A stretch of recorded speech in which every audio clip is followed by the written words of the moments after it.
मेरे अर्थात प्रथम पूज्य गणेश की कृपा के कारण मैं तुम्हें मोक्ष प्रदान करता हूं।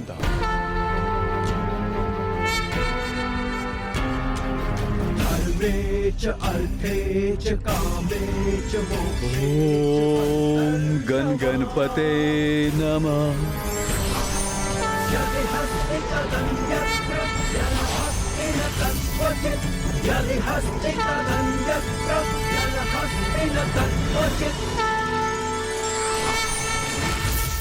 प्रभु महागणाधिपति जी, ज्ञानारी जी को मोक्ष प्रदान करने के लिए आपको कोटि कोटि धन्यवाद प्रभु।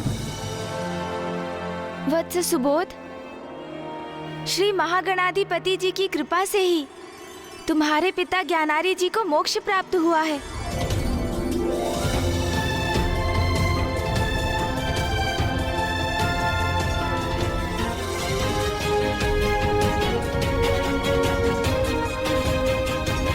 प्रभु गणेश जी, ये आपकी कृपा का ही तो परिणाम है। आप जैसा कृपालु तो और कोई नहीं, जो ना केवल अपने भक्तों अपितु अपने शत्रुओं के मुक्ति के लिए भी इतने अथक प्रयास करे। हे दयानिधान प्रथम पूज्य गणेश जी, मैं आपको शत शत नमन करता हूँ। कल्याण हो वत्स।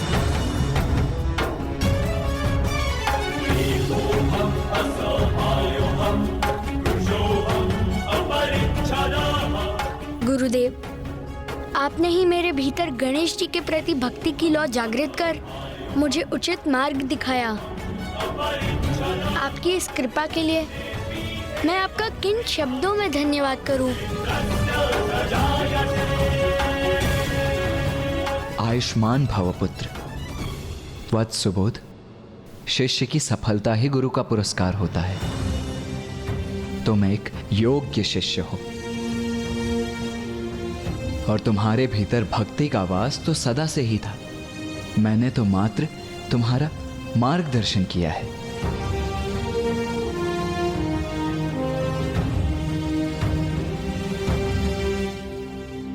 ब्राह्मण देवता, आपने हमारी सहायता की। विधिवत ज्ञानारी जी का पिंडदान और श्राद्ध करवाकर हमें हमारी ध्येय तक पहुंचाया। उसके लिए आपको अनेकों धन्यवाद ब्राह्मण देवता। धन्यवाद तो मुझे करना चाहिए प्रभु, क्योंकि ये तो मेरा सौभाग्य था। अब मुझे भी आज्ञा दीजिए गणेश जी। गुरुदेव।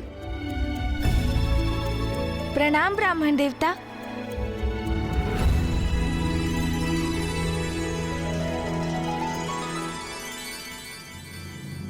भैया, श्री महागणाधिपति जी की कृपा से ज्ञानारी जी की समस्या का समाधान तो हो गया, किंतु अभी उससे भी बड़ी उलझन को सुलझाना तो शेष है। हाँ गणेश, अब हमें शीघ्र अतिशीघ्र काशी लौटकर पिताश्री को मां के निकट काशी लौटाने का उपाय करना होगा। वहां ऋषि जैगश्वे भी पिताश्री के दर्शन के लिए व्याकुल हैं, अन्यथा वो अपने प्राण त्याग देंगे।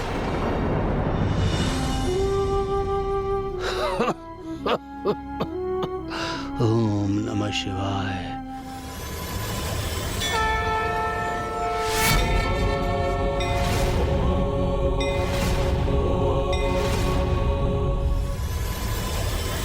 भैया, काशी में वो उपाय नहीं मिलेगा।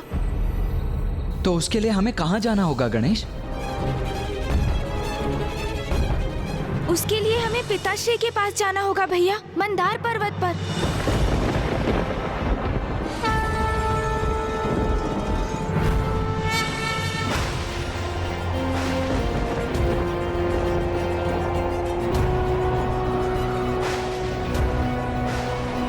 भैया, हम इस प्रकार कितनी देर तक चलते रहेंगे?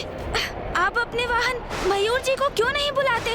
वो अपनी उड़ान भर हमें शीघ्र मंदार पर्वत की चोटी पर पहुंचा देंगे भैया। उचित है गणेश। मयूर जी!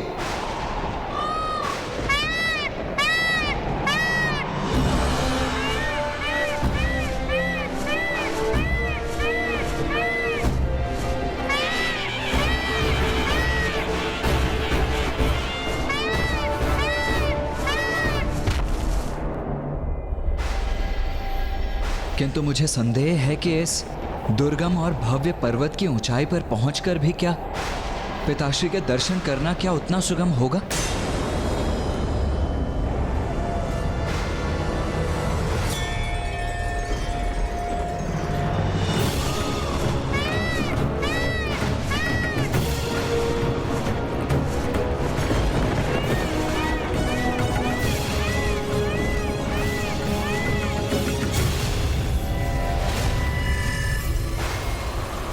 गणेश, ये हिम का बवंडर तो और भी प्रबल होता जा रहा है और ये तीव्र वायु प्रवाह हमें इस पर्वत की ओर ही ढकेल रहा है।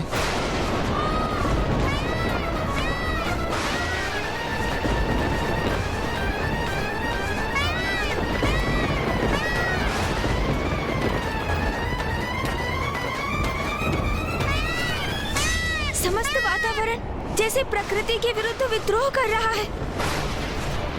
ये संकट भरा मार्ग हमें शीघ्र पार करना होगा भैया।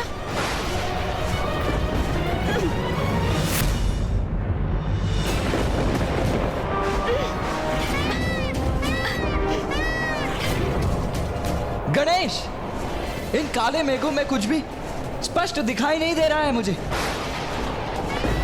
भैया, यहाँ का वातावरण तो पिताश्री के अंतर्मन के समान ही आविष्ट है।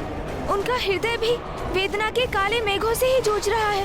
इसलिए मैं पिताश्री से ही प्रार्थना करता हूँ कि वही हमें उन तक पहुँचने का मार्ग दिखाएं। पिताश्री, हम आप तक पहुँच सके, हमें ऐसा सामर्थ्य प्रदान कीजिए। हमारे यहाँ आने का एकमात्र कारण माता का दुख और आपका एकाकीपन है। माता आपसे विलग होकर अत्यंत पीड़ित और संतप्त है। पिताश्री, आपको लौटाकर हम आपका एवं माता का दुख दूर करना चाहते हैं।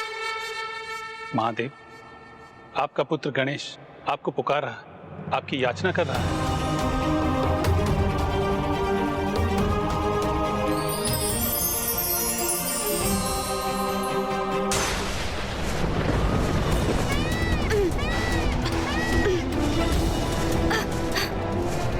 भैया संभालिए।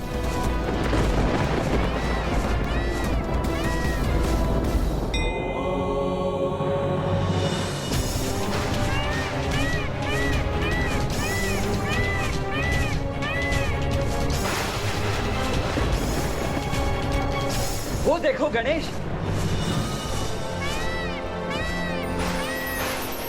हाँ भैया, अर्थात पिताश्री ने हमारी प्रार्थना सुन ली और उन तक पहुंचने का मार्ग भी दिखा दिया।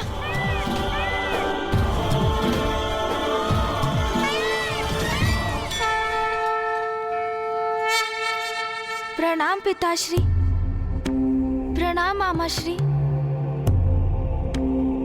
प्रणाम फूफा जी। पुत्रो, तुम्हारी माँ कैसी है? पिताश्री, वो भी आपके समान ही द्रवित है, अशांत है, दुखी है।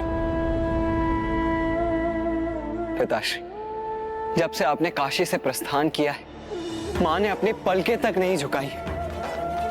तभी से अपार पीड़ा में है वो। आपको काशी लौटने का कोई उपाय ढूंढना ही होगा। पुत्र कार्तिकेय, जब तक राजा देवदास काशी के राजपथ पर स्थित है, महादेव का काशी लौटना संभव। मामाश्री, माँ ने मुझे और गणेश को राजा दिवोदास के विषय में बताया था, किंतु उनके कारण पिताश्री काशी नहीं लौट सकते। ये तो सर्वथा अनुचित है और ये मुझे कदापि स्वीकार नहीं। इसीलिए मैं तो उन राजा दिवोदास को उचित पाठ सिखाने के लिए, उन्हें दंडित करने के लिए अग्रसर भी हो गया था, किंतु फिर माँ और गणेश ने ही मुझे रोक दिया। मैं तुम्हें वरदान देता हूँ कि तुम काशी में स्थित होकर संसार के राजकाज का कार्यभार संभालोगे। महादेव, काशी में मात्र एक ही राजा रह सकता है। फिर वो काशी राजा आप हैं अथवा मैं। और यदि राजा बनने का कर्तव्य मुझे पालन करना है तो आपको काशी छोड़कर जाना होगा महादेव। तो आपको काशी छोड़कर जाना होगा महादेव। तो आपको काशी छोड़कर जाना होगा। मुझे काशी छोड़कर जाना होगा।